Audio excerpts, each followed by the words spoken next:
Hello, welcome to PCMag Live. I'm Dan Costa. He is Sascha Segan, and we've got a great show for you today. We're going to answer some of your reader questions. We're going to talk about today's top tech news, and we're going to pull one cool thing off the shelf in the lab to show you.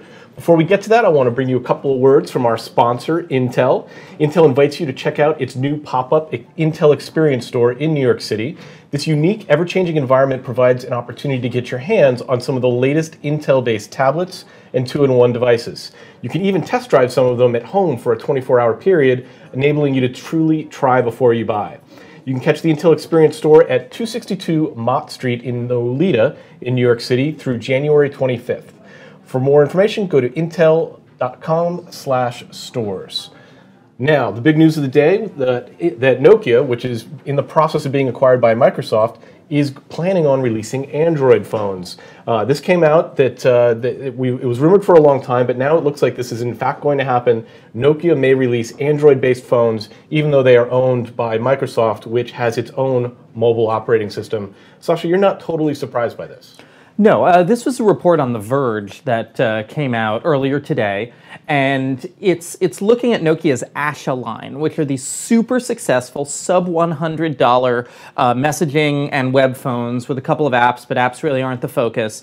And they're really big overseas, not so much in the U.S. Well, they're not sold at all in the U.S. Okay, they're not sold at all here, but they're huge in places like India. Big market for Nokia. But the Asha phones run on this operating system, S40, which is more than 10 years old. So they're looking for a replacement for S40. Windows Phone doesn't quite cut it at power levels that low. The Asha phones don't have enough RAM. Their processors usually aren't fast enough. They just don't have the specs to run Windows Phone. So what's Nokia going to do? Well, a great idea is to take the open source version of Android, not the Google version, and make it into Nokia's own Android platform, just a lot like Amazon's been doing. And that's actually a really good point, because I think a lot of people don't realize that although Google has basically, Google runs Android and Google is what you associate with Android, there is an open source version of Android that Google does not completely control that anybody can use. And outside the US, this platform, which is called AOSP, Android Open Source Platform, has been getting bigger and bigger. In China, recently Gartner said that 41% of all Android phones sold in China are not Google Android. They're AOSP. They're running Chinese software with Chinese search engines and Chinese apps and Chinese app stores. And Android is really just becoming a platform of platforms rather than a platform itself. So this doesn't terribly surprise me. We'll see how long they stick with Android and if over time they eventually migrate to Windows Phone, also probably likely. In the news today as well, Dell is going to be getting into the Chromebook business. They've announced the Chromebook 11. There's no price. We don't know all the details, but it's initially going to target the education sector. But it seems like every hardware manufacturer is coming out with a Chromebook, in part because they can get those incredibly low price points because they don't have to pay for the Windows operating license. You got to wonder if Google is kicking them some money too. I mean, the Chromebooks, from what I've seen, the Chromebook sales have not exactly lit up the charts. But their ads are everywhere. The ads are everywhere. And everybody's making these products, but they aren't selling like maniacs. So that makes me think that maybe Google is subsidizing these in some way. I haven't seen any story about that, but I'm suspicious. Yeah, there's definitely more buzz than there are products on the market. And people who try the Chromebook, we've had some great experiences, we've had some pretty negative experiences.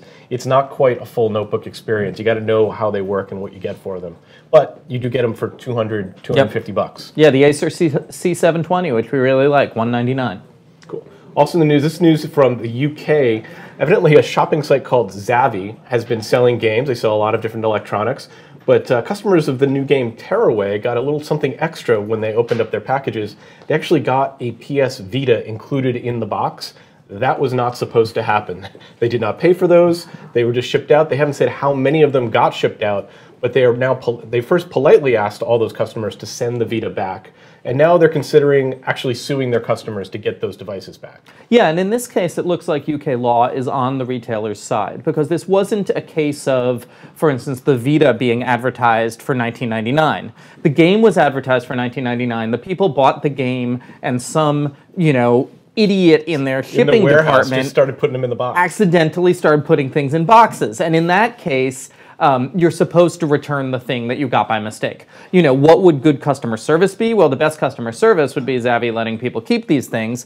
if there were 10 or 20, you could see maybe they let it go, but Yeah. there could be thousands. Exactly. There could be thousands. So at least some people are getting the Vita. At least the Vita is shipping. Vita shipments are way up after this Zavvi fiasco. All right, that's the news for today. Let's move on to a reader question. We get questions from all types of social media and via email. Sometimes people even call us on the phone and ask us questions. This question's from Jeff. He sent this via email. He asks if he can use an old internal DVD burner from an old PC and to connect it to a USB-based external burner on his new machine. Basically, he wants to recycle his old DVD burner with his new system. And the answer is yes, and this is an admirable thing to want to do, but it's not worth it.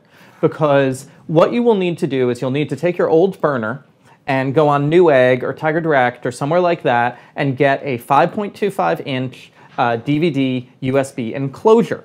Okay, so you put the old internal burner into the enclosure, it becomes an external burner. Here's the problem. These enclosures cost about 45 bucks. A new external burner costs about 45 bucks. Yeah. So why go through all of this when you can end up just buying a new external burner for the same price? It's not good for the environment. It's nice to be able to recycle things, and there's some purpose in doing that, but truthfully, if you want to save money, and you'll probably get better performance too, it's better to just buy something new. Unfortunately, that's the electronics world that we live in. Yeah, there's no cheaper way to do this, unfortunately. Moving on to one cool thing, we test thousands of products here in the lab in New York City. Every day we take one thing off the shelf and check it out. Today, that thing is the Ellipsis, the Verizon Ellipsis. We have not finished our review of this yet, but we're in the process.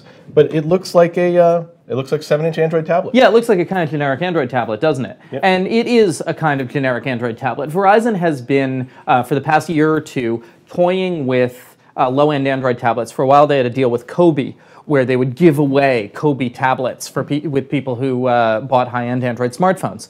But what's interesting about this Ellipsis is that it's the first Verizon device that has 4G LTE and not 3G. Yeah. So and we're going to be seeing a your lot 4G indicator there. Yeah, we're going to be seeing a lot more of these devices next year because according to the chipset manufacturer, that will let Verizon shave 50 bucks off the price of a tablet at retail. This is $250. Still, I think, pretty expensive. Okay, but we're going to start seeing 4G enabled tablets for $200 or less unsubsidized, and that's going to be very interesting. The thing is, though, you better be in a place with good Verizon LTE coverage. There's no fallback. Yeah, there's actually a lot of these 7-inch Android tablets in retail stores that are being white labeled. I know Walmart's got a really popular RCA 7-inch tablet. Yep. That this is something that a lot of people are actually buying this year. This market did not exist a year ago. Yeah, Best Buy has their whole Insignia line. There's every major retailer is now selling these discount budget tablets, and I think by the middle of next year, a lot of them are going to have 4G in them as well. So I don't want to rush you. When do you think we'll get the full review up? Well, it's in editing right now, so it'll be within a day or two. Cool. Go to PCMag.com to read the full review of the Verizon Ellipsis. That's PCMag Live for today. You can tune in tomorrow for PCMag Live. We'll be back on the air. Thanks for joining us.